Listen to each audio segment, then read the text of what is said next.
நீங்கள் இல்ல, நீங்களே.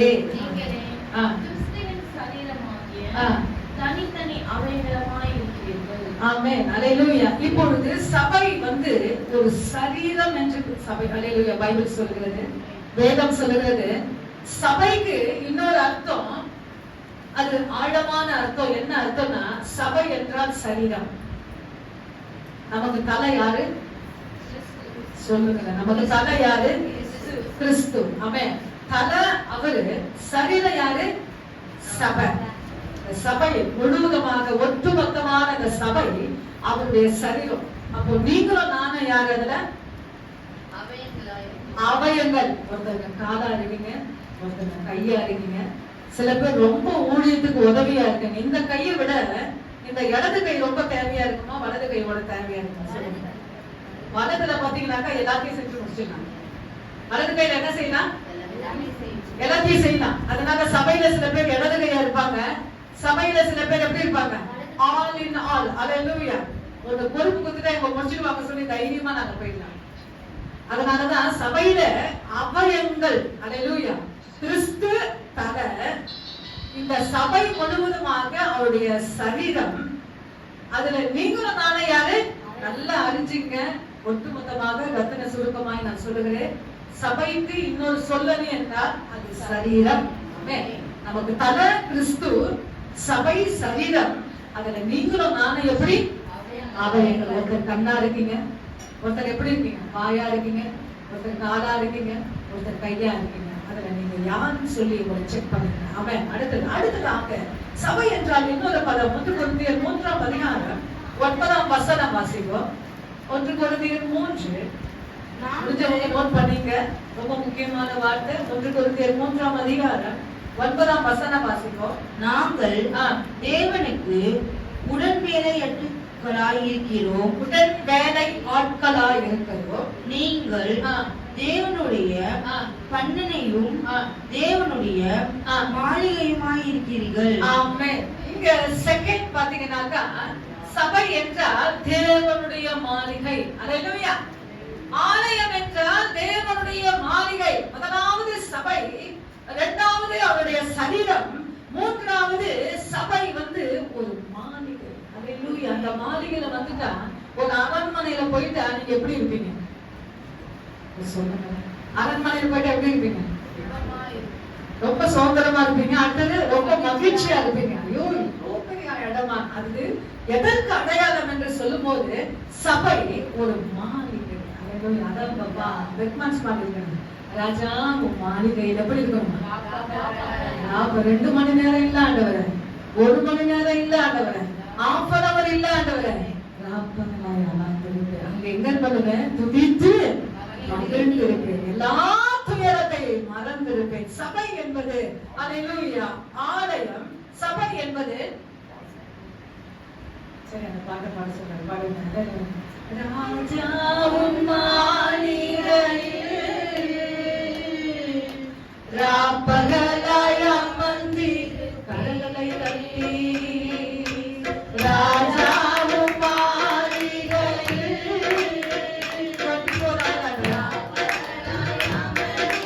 குளித்து மகிழ்ந்திருப்பேன். குளித்து மகிழ்ந்திருப்பேன்.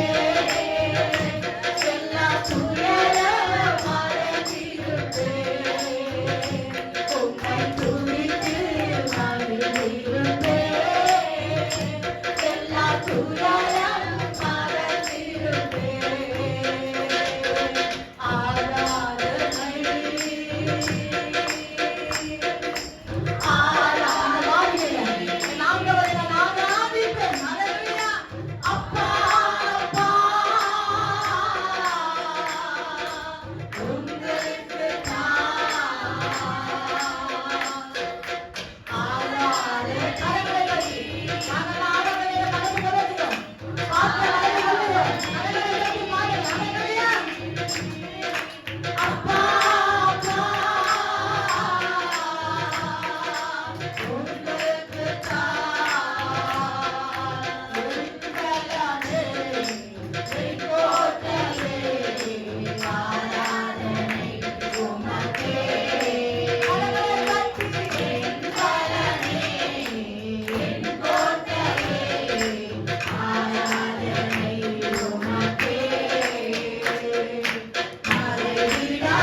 அதே வசனத்துல இப்போ 1 கொரிந்தியர் 3ஆம் அதிகாரம் 9ஆம் வசனம் மறுபடியும் வாசிப்போம். நாங்கள் தேவனுக்கு உடன்மேலை ஆட்களாய் இருக்கிறோம்.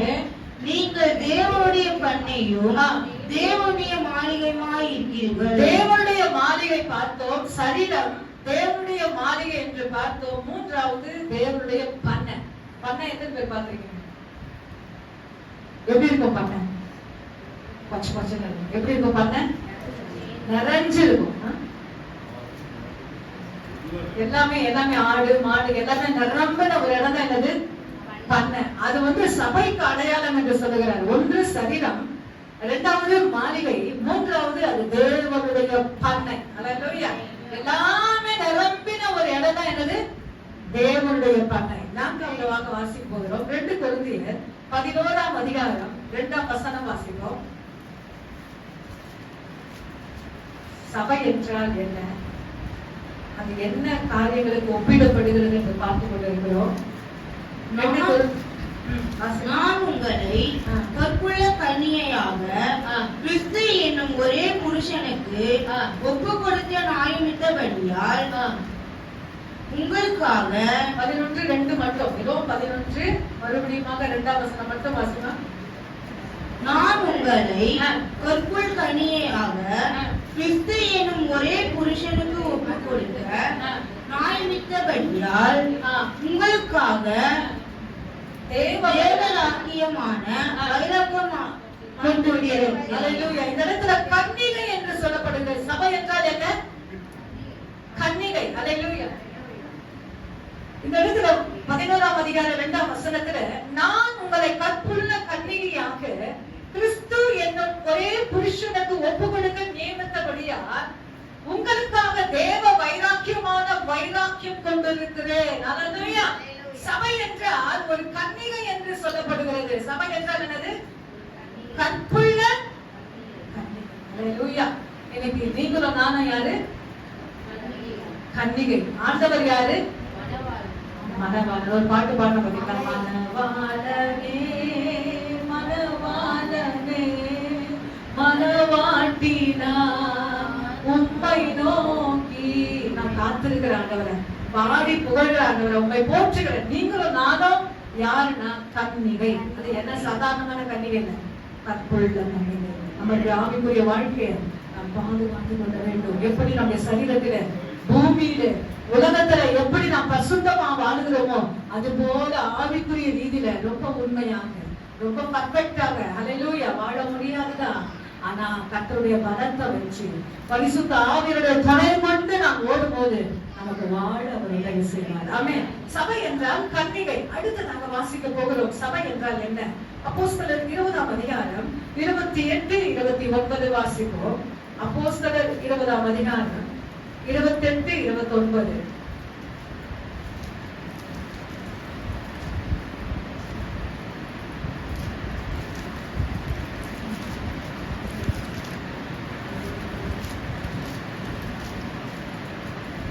ஆகையால் உங்களை குறித்தும் தேவன் தம்முடைய சுய ரத்தத்தினாலே சம்பாதித்துக் கொண்டு தமது சபையை மேய்ப்பதற்கு பரிசுத்த ஆவி உங்களுக்கு கண்காணியாக வைத்து மந்தை முழு வார்த்தையை குறித்தும் மந்தை முழுவதையும் குறித்து எச்சரியாய் இருங்கள்.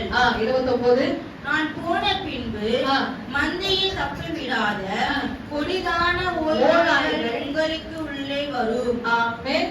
இங்க அப்போஸ்தலர் பவுல் சொல்லுகிறார், ஆகையால் உங்களை குறித்து தேவன் தம்முடைய எந்த ரத்தத்தினால ஆண்டவர் உங்களை என்னை வாங்கியிருக்கிறார்? சொந்த ரத்தத்தை சிந்தி சுய ரத்தத்தினாலே சம்பாதித்துக் கொண்ட தமது சபையை மேய்ப்பதற்கு பரிசுத்த ஆவி உங்களை கண்காணிகளாக வைத்த மந்தை முழுவதை குறித்து எச்சரிக்கையா இருங்கள். நான் போன பின்பு மந்தையை தப்ப விடாதான கொடிதான ஓநாய்கள் உங்களுக்குள்ளே வரும். அப்ப சபை என்றால் யாரு? மந்தை. சொல்லுங்களேன். ஆட்டு மந்தை மாட்டு மந்தை நம்ம சொல்றோம். சபை என்றால் என்ன? மந்தை. அல்லேலூயா. அதுல இன்னொரு வசனம் 1 பேதுரு 5ஆம் அதிகாரம் 2, 3 வாசிங்க. 1 பேதுரு 5ஆம் அதிகாரம் 2, 3.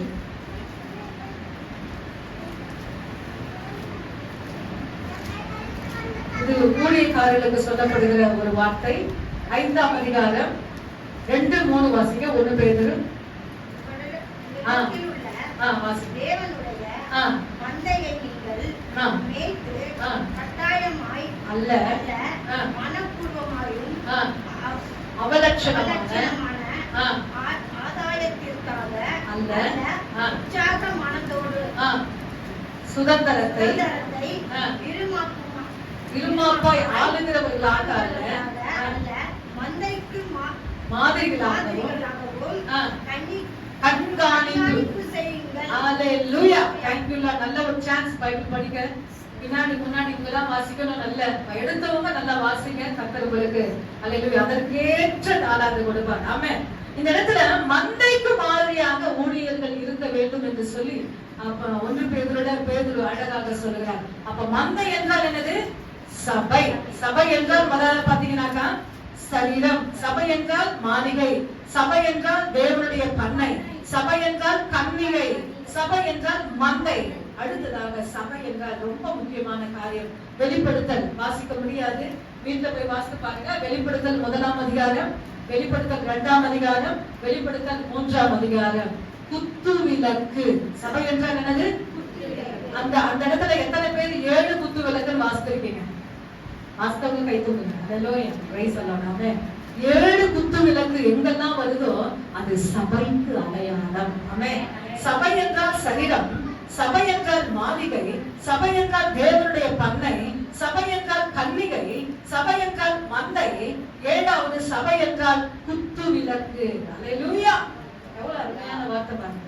நம்ம சாதாரணமா சபை சொல்றோம், ஆனா சபைக்குள்ளே இத்தனை பொக்கிஷமான வார்த்தைகள் கர்த்தர் நமக்கு வச்சிருக்கிறார். இந்த வார்த்தை நீங்க எங்கெல்லாம் மந்தன் வாசிக்கிறீங்களோ அதெல்லாம் என்ன குறிக்கும்? நான் சபையில் என்ன ஒட்டுமொத்தமாக நீங்க பைபிள் வாசிக்கும் போது பழைய ஏற்பாடுல புதிய ஏற்பாட்டு எங்கெல்லாம் சரீரம் வருதோ அது சபையை குறிக்கும். எங்கெல்லாம் தேவனுடைய பந்தம் வருதோ அது ஆலயத்தை குறிக்கும். எங்கெல்லாம் மாளிகை வருதோ கட்டிடம் வருதோ அதெல்லாம் தேவனுடைய சபையை குறிக்கும். எங்கெல்லாம் கன்னிகை என்ற ரொம்ப முக்கியமான பதம் அல்லேலூயா சரித்திரங்களை வாசித்தா ரொம்ப ரத்தினம் சுருக்கமாக அவ்வளவு அழகாக கன்னிகை என்ற அடையாளம். இப்பொழுது நாம் வாசிக்க போகிறோம். இப்ப நமக்கு என்ன உண்டு? தேவனுடைய திருவிருந்து உண்டு. அல்லேலூயா. அந்த திருவிருந்துக்கு பல பெயர்கள் உண்டு. நம்ம சாதாரணமா சபை சொல்றோம், சாதாரணமா திருவிருந்து சொல்றோம். இந்த திருவிருந்துக்கு இன்னும் வேதாகமத்துல சில பெயர்கள் உண்டு. அதை நாம் வாசிக்க போகிறோம். 1 கொரிந்தியர் 11ஆம் அதிகாரம் 20-21 வாசிங்க. 1 கொரிந்தியர் 11ஆம் அதிகாரம் 20-21. நீங்கள் ஓரிடத்தில் கூடி வரும்போது அவனவன் தன் சொந்த போஜனத்தை முந்தி சாப்பிடுகிறான். ஒருவன் பசியாயிருக்கிறான், ஒருவன் வெறியாயிருக்கிறான். இப்படி செய்கிறது தேவனுடைய கர்த்தருடைய ராபோஜனம் பண்ணுவது அல்லவே. அல்லேலூயா. இன்னைக்கு நாம் திருவிருந்து சொல்றோம் பாருங்க, அது ராபோஜனம். அந்த ராபோஜனம் எப்படி பண்ணுவாங்கன்னா, இரவு நேரத்துல இயேசு கிறிஸ்து ஊழியம் செய்யும் போது அவர் வீடுகளிலே இந்த ராபோஜனத்தை அவர் அனுசரித்து இருந்தார். அல்லேலூயா. சில இடத்துல பாத்தீங்கன்னாக்கா ராபோஜனம் எங்கெல்லாம் பைபிள்ல வருதோ அவங்க அண்டர்லைன் பண்ணுங்க, அது திருவிருந்து. தேவனுடைய ரத்தத்தையும் அவருடைய சரீரத்தையும் தானம் பண்ணுவதற்கு அடையாளம். ராபோஜனம் என்றால் என்னது? திருவிருந்து. அடுத்ததாக இந்த திருவிருந்துக்கு இன்னொரு பெயர் உண்டு. அப்போஸ்தலர் 2ஆம் அதிகாரம் 42-46.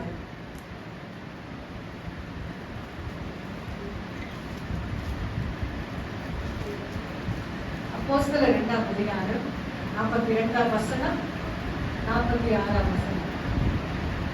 அவர்கள் அப்போஸ்தலர் உபதேசத்தினாலும் அந்நியத்தினாலும் அப்பம் பிட்டுதலையும் ஜெபம் பண்ணுதலையும் உறுதியாக தரித்திருந்தார்கள். அல்லேலூயா. அதுல 46 வாசிங்க. அவர்கள் ஒருமனப்பட்டவர்களாய் தேவ ஆலயத்திலே மனுதினமும் தரித்திருந்து வீடுகள் தோறும் அப்பமின்றி மகிழ்ச்சியோடும் கபடமில்லாத இருதயத்தோடும் போஜனம் பண்ணி. அல்லேலூயா. 42ஆம் வசனத்துல அவர்கள் அப்போஸ்தலருடைய உபதேசத்திலும் அந்யோன்யத்திலும் பிற்குதலிலும் அப்பம் பிற்குதலிலும். இப்போ திருவிருந்து என்றால் அப்பம் பிற்குதல். எங்கெல்லாம் வேதத்துல அப்பம் பிற்குதல் வருகிறதோ அது தேவனுடைய திருவிருந்து. அல்லேலூயா. அப்பம் பிற்குதலிலும் ஜெபம் பண்ணிதல எப்படி இருந்தாங்களாம்? ரொம்ப ஸ்ட்ராங்கா இருந்தாங்க, உறுதியா நேரத்தை சரியான முறையில அவர்கள் அனுசரித்து வந்தார்கள். 46 சொல்லுகிறது, அவர்கள் சாதாரணமாக இல்ல, அவர்கள் ஒருமனப்பட்டவர்களாய் தேவ ஆலயத்துல நமக்கு எப்படி மாசத்துல திருவிருந்து எத்தனை முறை? மாசத்துல ஒரு முறை. ஆனா வேதம் சொல்லுகிறது அப்போஸ்தலர் புத்தகத்திலே அனுதினமும். அப்பனா எப்படி அனுதினமும் எப்படி சொல்லுங்க? தினம்தோறும். அப்போ நம்ம இன்னைக்கு மட்டும்தான் வெள்ளிக்கிழமையில சுத்திகரிப்பு பண்ணிட்டு நம்ம ஞாயிற்றுக்கிழமை என்ன செய்யறோம்? ரொம்ப பயத்தோட பக்தியோட கடந்து வந்து எடுக்கிறோம். அப்ப அனுதினமும் என்ற அந்த இடத்துல கொஞ்சம் ஒரு சேதாவை போட்டு ஒரு புல் ஸ்டாப் போட்டு அங்க நிதானிக்க வேண்டும். நிச்சயமாக மாசத்துல 2வது வாரம் மட்டும் இல்ல, தினந்தோறும் திருவிருந்து எடுக்க நீங்க எப்படி இருக்கணும்? கொஞ்சம் ஃப்ரீயா பேசுங்க. அல்லேலூயா. தினந்தோறும் திருவிருந்து எடுக்க எப்படி இருக்கணும் நீங்க? அப்ப திங்கட்கிழமை கூட உங்க வீட்டுல வந்து நாங்க கொடுத்தா நீங்க எப்படி இருக்கணும்? ரெடியா இருக்கணும். ஆயத்தம் நன்றாக பார்த்து. அல்லேலூயா. அதை விட அவர்கள் ரெடியாக இருக்கணும். அல்லேலூயா. நீங்க ரெடி, நாங்க ரெடியா. நீங்க ரெடி, நாங்க ரெடியா. அல்லேலூயா. அவ்வளவு அருமையான வார்த்தை. அப்போ 24 hours எப்படி இருக்கணும்? பரிசுத்தமா. நிச்சயமாக இந்த உலகம் நம்மை விடாது. இந்த உலகத்தின் காரியங்கள் அவ்வளவு அதிக வேகமாக பாவத்துக்குள் கொண்டு இழுத்து கொண்டு போகிறது. ஆனா அந்த விஷயத்தில் என் ஆண்டவர் வேதத்துல சொல்லுகிறார், அனுதினமும் தேவ ஆலயத்துல திருவிருந்து எடுத்தாங்க, அனுதினமும் கூடாரத்துல திருவிருந்து எடுத்தாங்க. அப்போ பாத்தீங்கன்னா நம்முடைய சரீரத்தை அவ்வளவு பர்ஃபெக்டா வச்சிருந்தாங்க. அல்லேலூயா. தீட்டுப்படுத்தாம என்ன பண்ணிட்டாங்க? பர்ஃபெக்டாக. இன்னைக்கு பழைய ஏற்பாட்டு புஸ்தகத்துல சாவுக்கு போயிட்டா அது தீட்டு, ஒரு குஷ்டரோகத்தை தொட்டுட்டா அது தீட்டு. எல்லா காரியங்களிலும் பாத்தீங்கன்னாக்க ரொம்ப பயங்கரமா இருக்கும். அவருடைய உபதேசம் ரொம்ப பயங்கரமா இருக்கும். உடனே குளிச்சுட்டு தான் இங்க வரணும், உள்ள போனோம். இப்ப அந்த கல்வாரிக்கு பிறகு இது எல்லாமே நமக்கு ஒண்ணுமே இல்லை. சிலுவைக்கு பின்பாக இந்த சடங்காசாரம் ஒண்ணுமே இல்லை. அல்லேலூயா. ஆனாலும் ஆண்டவர் சொல்றார், நீ ரெடியா இருக்கணும் தேவனுடைய திருவிருந்து. ஆனா அதை கூட செஞ்சு முடிச்சுலாம். இது ரொம்ப முக்கியம். ஒரு வசனம் சொல்றது பைபிள்ல, விபச்சாரம் செய்தால்தான் பாவம் என்று பழைய ஏற்பாடு சொல்லுகிறது. அதை விட புதிய ஏற்பாடு ரொம்ப பயங்கரமா இருக்கு. அல்லேலூயா. சிந்தையிலே இச்சை. இது பயங்கரமா அது பயங்கரமா சொல்லுங்க. அது செஞ்சாதான் விபச்சாரம், இது நினைச்சாலுமே விபச்சாரம். இது ரொம்ப மோசம் என்று சொல்லலாம். அல்லேலூயா. ஆனா இது சொல்றாங்க ரொம்ப லகு என்று சொல்லுகிறார்கள். ஆனால் அதை விட இது ரொம்ப சிந்தையில நினைச்சாலுமே ஆண்டவர் அந்த இடத்துல நீ மிஸ்டேக் பண்ணிட்ட, உன்னை நீ சீர்படுத்தி என்று ஆண்டவர் சொல்லுகிறார். அல்லேலூயா. அப்ப இதை விட இது கொடுக்கிறார். அவன் நிச்சயமாக ஆண்டவருடைய கிருபை கேளுங்க, கர்த்தர் உங்களுக்கு கொடுப்பார். அல்லேலூயா. எல்லாவற்றையும் மேற்கொள்ள நமக்கு உதவி செய்வார். அதுல திருவிருந்து வந்தீங்கன்னாக்கா அப்பம் பிற்குதல் என்று பார்த்தோம். இப்பொழுது திருவிருந்துக்கு இன்னொரு பேர் உண்டு. 1 கொரிந்தியர் 10ஆம் அதிகாரம் 16ஆம் வசனம். 1 கொரிந்தியர் 10:16.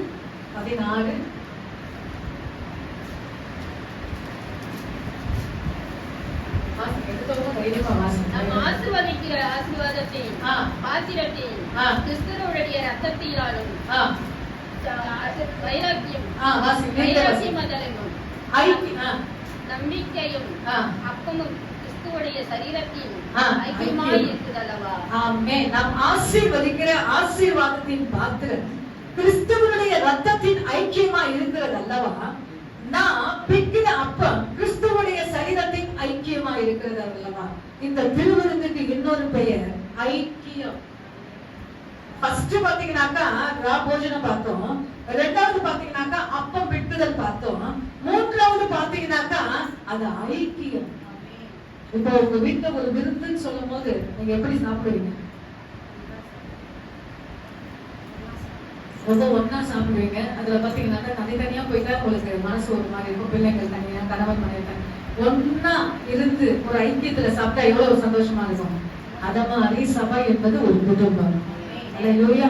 இந்த குடும்பத்துல இருக்கிற ஒருவரையும் அல்லேலூயா பிரைஸ் எல்லாம். சபை என்பது உங்க குடும்பத்துல ஏதாவது ஒரு பிரச்சனை நடந்தா வெளியே சொல்லுவீங்களா? கொஞ்சம் பேசுங்களேன். பின்னாடி உங்க குடும்பத்துல ஏதாவது ஒரு மிஸ்டேக் நடந்துச்சுன்னா, பிள்ளை மத்தியிலயோ கணவன் மத்தியிலயோ மனைவி மத்தியிலயோ ஏதாவது ஒரு காரியம் உண்டாயிடுச்சுன்னா வெளியே போய் சொல்லுவீங்களா? சொல்ல மாட்டீங்க. அத மாதிரிதான் சொல்றேன். சபையில ஒரு காரியத்தை நீங்க கேள்விப்பட்டீங்கன்னா எங்க சொல்லக்கூடாது? உங்க பக்கத்துல இருக்கிறவங்க ஏதாவது பண்ணியிருந்தாலும் சரி, எந்த ஒரு காரியம் பண்ணியிருந்தாலும் சரி, இதை விட்டு வெளியே என்ன செய்யக்கூடாது? சொல்லக்கூடாது, தாண்டக்கூடாது. அல்லேலூயா. சபை என்பது ஐக்கியம். ஒருவரோடு ஒருவர் நம்ம என்ன செய்வோம்? ஐக்கியம். ஆமென். அல்லேலூயா. ஒரே ஆவி, ஒரே ஐக்கியம். அல்லேலூயா. ஏன் சொல்றேன்னாக்கா, நம்ம குடும்பத்தை எப்படி நேசிக்கிறோமோ அது மாதிரிதான் திருவிருந்துல ஒரே அப்பத்துல ஒரே ரசத்துல நம்ம காணப்படுகிறோம். ஒருவரை ஒருவர் காட்டி கொடுக்க கூடாது, ஒருவரை ஒருவர் விட்டு கொடுக்க கூடாது. அல்லேலூயா. கர்த்தர் நல்லவர், நமக்கு கிருபை கொடுப்பாங்க. அடுத்து நாங்க 1 கொரிந்தியர் 10ஆம் அதிகாரம் 2ஆம் வசனம் வாசிங்க. 21ஆம் வசனம். 1 கொரிந்தியர் 10:21 வாசிங்க. பேய்களுடைய தைரியமா வாசிங்க. பேய்களுடைய கூடாதே நீங்கள் கர்த்தருடைய பந்திக்கும் பங்குள்ளவர்களாய் இருக்கக்கூடாதே. அப்ப திருவிருந்து இப்பொழுது நான் வாசிக்கிறேன். நீங்கள் கர்த்தருடைய பாத்திரத்திலும் பேய்களுடைய பாத்திரத்திலும் பானம் பண்ண கூடாதே. நீங்கள் கர்த்தருடைய போஜன பந்திக்கும் பேய்களுடைய போஜன பந்திக்கும் பங்குள்ளவர்களாக இருக்கக்கூடாதே. அப்போ இந்த இடத்துல திருவிருந்துக்கு நல்ல ஒரு வார்த்தை உண்டு. கர்த்தருடைய போஜன பந்தி எழுதி கொள்ளுங்க. ஃபர்ஸ்ட் கர்த்தருடைய போஜனம், 2வது அப்பம் பின்புதல், 3வது ஐக்கியம், 4வது கர்த்தருடைய போஜன பந்தி. இது எங்கெல்லாம் பேய்க்கு அதை கொஞ்சம் எக்ஸ்பிளைன் பண்ணுறேன். பேய்க்கு என்ன செய்யணும் எக்ஸ்பிளைன் பண்றது டைம் ஆயிடுச்சு சொல்லி நான் ஜம்பாய் போறேன். பேய்க்கு தேவனுக்கும் அவர்களுக்கும் சம்பந்தம் இருக்காது. ஒரு வசனம் உண்டு, விசுவாசிக்கும் அவிசுவாசிக்கும் என்ன உண்டு? சம்பந்தம் ஏது. அல்லேலூயா. அப்ப பேய்களுடைய பாத்திரம் என்றால் அவர்கள் அருவருப்பானவர்கள். ஆண்டவருக்கு யாரு? அருவருப்பானவர்கள். அல்லேலூயா. அருவருப்பானவர்கள் என்று சொல்லும் போது நீங்க புரிஞ்சுக்கங்க. ஆண்டவர் ஏற்றுக்கொண்டாங்க. ஆண்டவர் வானா என்று சொல்வார்கள். அல்லேலூயா. விடுதலை மட்டும் வருவார்கள். அடுத்ததாக இந்த பேய்களுடைய பாத்திரத்தில் அவர் பங்கு கொள்வார்கள். அதுதான் வேதம் சொல்லுகிறது. பேய்களுடைய பாத்திரம் தெளிவாக சொல்லுகிறது. சத்தியத்தை கேட்காதவர்கள், கடினத்தோடு இருக்கிறவர்கள், முரட்டாட்டத்தோடு இருக்கிறவர்கள், அவர்கள் எல்லாமே ஒட்டுமொத்தமாக சொல்லுகிறது அது பேய்களுடைய பாத்திரம். உங்களை நோக்கி, உங்களுடைய கூடாரத்தை நோக்கி அந்த பாத்திரங்கள் வருமானால் ரொம்ப கவனமாக இருங்க. அதை கையில என்ன செய்யக்கூடாது? எடுக்கக்கூடாது. அந்த பாத்திரங்கள் அந்த பண்டிகை தினத்துல வரும்போது என்ன செய்யக்கூடாது? கைகளில எடுக்கக்கூடாது, சாப்பிடக்கூடாது. அல்லேலூயா. ரொம்ப உஷாராக நம்முடைய காரியங்களில கவனமாக இருக்க வேண்டும். கர்த்தருடைய போஜன பந்தி நாம் அனுசரிக்கிறோம் அப்படின்னாலே அதுல கவனமா இருந்து கர்த்தருடைய போஜன பந்தியில நாம் ஆயத்தமாய் மாற போகிறோம். இந்த திருவிருந்தை யார் ஏற்படுத்திய? இந்த திருவிருந்தை என்ன செய்யுங்க? யார் ஏற்படுத்தினவர்? 1 கொரிந்தியர் 11:23 வாசிங்க.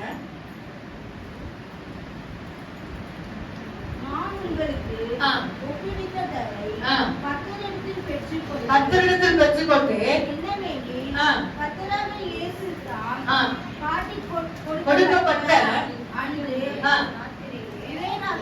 ராத்திரியிலே அதை பிட்டு நீங்கள் வாங்கி புசியுங்கள். இது உங்களுக்காக பிற்கப்படுகிற என்னுடைய சரீரமாய் இருக்கிறது. இதை நினைவு கூறும்படி இதை செய்யுங்கள் என்றார். ஆமென். இந்த ஊழியத்துல என் இயேசு என் ஆண்டவர் இந்த பூமியில 3 ஆண்டுகள் ஊழியம் செஞ்சார். 30 ஆண்டு தாய் தகப்பனோடு இருந்தார். 3 ஆண்டுகள் அவர் ஊழியம் செய்தார். இவர்தான் இயேசு என்று காட்டிக் கொடுக்கப்பட்ட அன்று ராத்திரியிலே ஒரு கூடாரத்துல உட்கார்ந்து அவர் ஸ்தோத்திரம் பண்ணி அப்பத்தை பெற்று ஆசீர்வாதத்தை கொடுத்தார். அப்ப இந்த திருவிருந்தை உண்டாக்குனவர் யாரு? ஏசப்பா. சொல்லுங்க வாயை திறந்து. இந்த திருவிருந்தை உண்டாக்கினவர் ஏற்படுத்தினவர் யாரு? ஏசப்பா. அல்லேலூயா. இந்த திருவிருந்து எந்த தொடக்க காலத்தில் எப்படி கொடுத்தார்கள் அதை நான் வாசிக்க போகிறோம். அப்போஸ்தலர் 2 வாசித்த பகுதி தான் 42 46. நீங்க வாசிக்கிறீங்க, நான் சொல்றேன். இந்த தொடக்க காலத்துல எப்படி கொடுத்தாங்கன்னா தினம்தோறும் கொடுத்தாங்க. அடுத்தது எப்படி மாறினது நான் வாசித்தாச்சு. இப்பொழுது அப்போஸ்தலர் 20:7 வாசிங்க. கடைசி வசனம் அப்போஸ்தலர் 20:7. எல்லாரும் பிரமித்து ஆச்சரியப்பட்டு ஒருவர் பார்த்து இதை பேசுகிற இவர்கள் எல்லோரும் கலேலியாவை அல்லவா? இல்ல 20ஆம் அதிகாரம் 7. நீங்க படிக்கிறது 2ஆம் அதிகாரம் அப்போஸ்தலர் 20:7. சீஷர்கள் கூடி வந்திருக்கையில் பவுல் மறுநாளிலே புறப்பட வேண்டும் என்று இருந்து அவர்களுடனே சம்பிஷித்து நடுராத்திரி மட்டும் பிரசங்கித்தார். ஆமென். அப்போஸ்தலர் 2ஆம் அதிகாரத்துல தினந்தோறும் திருவிருந்து இருந்துச்சு. இப்பொழுது அப்போஸ்தலர் 20ஆம் அதிகாரத்துல வாரத்தின் முதல் நாளிலே. அப்ப எப்படியாச்சு திருவிருந்துடைய ஸ்டைல் எப்படி போச்சு? வாரத்தின் முதல் நாளிலே 6 நாட்கள் வேலை செஞ்சுட்டாங்க. இப்ப 7 நாட்கள் வேலை செஞ்சாங்க. வாரத்தின் முதல் நாள் சரித்திர புத்தகத்துல வாசிப்போம்னா ரொம்ப விசேஷமா இருக்கும். இப்ப அதெல்லாம் நம்ம சொன்னா ரொம்ப கன்ஃபியூஷன் ஆயிடும் உங்களுக்கு. வாரத்தின் முதல் நாளிலே 2ஆம் அதிகாரத்துல தினந்தோறும் திருவிருந்து எடுத்தாங்க. அப்போஸ்தலர் 20ஆம் அதிகாரத்துல வாரத்தின் முதல் நாளிலே. அப்போ திருவிருந்து எப்படி ஆயிடுச்சு? வாரத்துல ஒரு முறை. நமக்கு எப்படி ஆயிடுச்சு? அந்த ஒரு முறைக்கு நம்ம என்ன செய்யறோம்? சுத்திகரிப்புக்கு வாங்க, ஒயிட் அண்ட் ஒயிட்ல வாங்க. எப்படி சொல்றேன்? கொஞ்சம் கஷ்டப்பட்டு ரொம்ப புஷ் பண்ணி நான் சொல்றேன். அல்லேலூயா. ஏன்னா ரொம்ப முக்கியமான விருந்து. இந்த விருந்துல நமக்கு ஒரு யூனிஃபார்ம் இருக்கணும். என்ன இருக்கணும்? நமக்கு ஒரு யூனிஃபார்ம் இருக்கணும். நிச்சயமா ஊழியர்களுக்கு ஒரு யூனிஃபார்ம்னா ஒயிட் அண்ட் ஒயிட். நிச்சயமா சிறு வயசுல பாத்தீங்கன்னாக்கா அந்த வாலிப வயசுல அந்த பாவாடி தாவாணி, அந்த பாவாடி ஜாக்கெட் ஒயிட் அண்ட் ஒயிட்ல நான் போவேன். அல்லேலூயா. ஆலயத்துக்கு போகும்போது ஒயிட் அண்ட் ஒயிட்ல தான் நாங்க போவோம். என்னுடைய வயசு 13 இல்லைன்னா 12 இருக்கும். எங்க அக்காவுக்கு 14 இருக்கும். அந்த சிறு வயசுல அந்த ஒயிட் அண்ட் ஒயிட் பாவாடை தைச்சு ரெடிமேட் போட மாட்டோம். எங்களுக்கு ஏற்ற மாதிரி அந்த உடுப்பு தைத்து நாங்கள் போடுவோம். அல்லேலூயா. அதனுடைய காலங்கள் திரும்பி பார்க்கும்போது இப்பொழுது கர்த்தருக்கு நான் நன்றி சொல்கிறேன். அல்லேலூயா. இந்த வாலிப காலம் ரொம்ப மோசமான காலம். அந்த காலத்துல என் ஆண்டவருக்கு நாங்கள் பிரதிஷ்டை பண்ண ஆரம்பித்தோம். இப்படிதான் நான் வாழ்வேன், இப்படிதான் நான் உடுத்துவேன். அப்படி ஸ்டைலா நீங்க செஞ்சு பாருங்க. அதுக்கு தேவையான அபிஷேகம் ஒரு விசேஷமான. நம் முழங்கால் படிடுவோம், கர்த்தரை நேசிப்போம். கொஞ்ச நேரம் முழங்கால் படிட்டு திருவிருந்துக்கு நாம் ஆயத்தமாய்